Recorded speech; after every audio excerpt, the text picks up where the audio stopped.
বিশ্বনবী কাঁদতে কাঁদতে মাথা তুলবেন, বলবেন আল্লাহ, দুনিয়াতে সব নবীরা স্পেশাল দোয়া করেছে, আমি করি নাই, এবার আমি আমার স্পেশাল দোয়াটা করতে চাই, আপনি কবুল করবেন কিনা বলেন।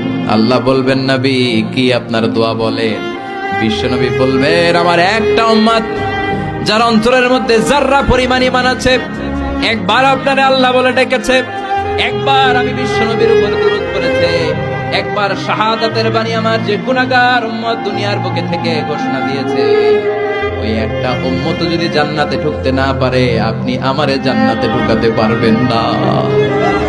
আল্লাহ বলবেন, সাল তুতা, সাল সাল তুতা, ওয়াশফা তুশাফা, শাফাত করেন নবী করেন, যার জন্য দোয়া করবেন আমি কবুল করে নেব। দুনিয়াতে বিশ্বনবী কম কষ্ট সহ্য করে নাই। 3 বছর শিয়াবে আবি তালেবে জেল খেটেছে। কয় বছর? দুর্ভিক্ষের বছরগুলোতে বিশ্বনবীর পেটে দানা পানি ছিল না। কলিজার টুকরা হাসান হুসাইন কই মাছের মতো ছটফট করেছে, জামিনে ক্ষুধার জ্বালায় বেহুশ হয়েছিল। বিশ্বনবী যদি ওই স্পেশাল দোয়াটা করতেন, জান্নাত থেকে খাবারের বস্তা পাঠিয়ে দিত কে? ওই দোয়া করছিলেন? জেলখানায় আল্লাহরে বলছিলেন, আল্লাহ স্পেশাল দোয়া করলাম, জেল থেকে মুক্ত করে দেন, করছিলেন?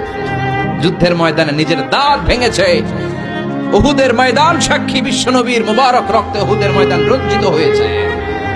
সেদিনও বিশ্বনবী ওই দোয়াটা করে নাই। চিল্লায় বলেন ঠিক কিনা? তায়েফের ময়দানে বিশ্বনবী কয়েকটা জায়গায়, 3 জায়গায় বেহুশ হলেন। বিশ্বনবীর মুবারক দেহ বেয়ে রক্ত ঝরলো। ওই কঠিন বিপদের দিনও বিশ্বনবী এই দোয়াটা করেছেন নাকি? কথা বলেন।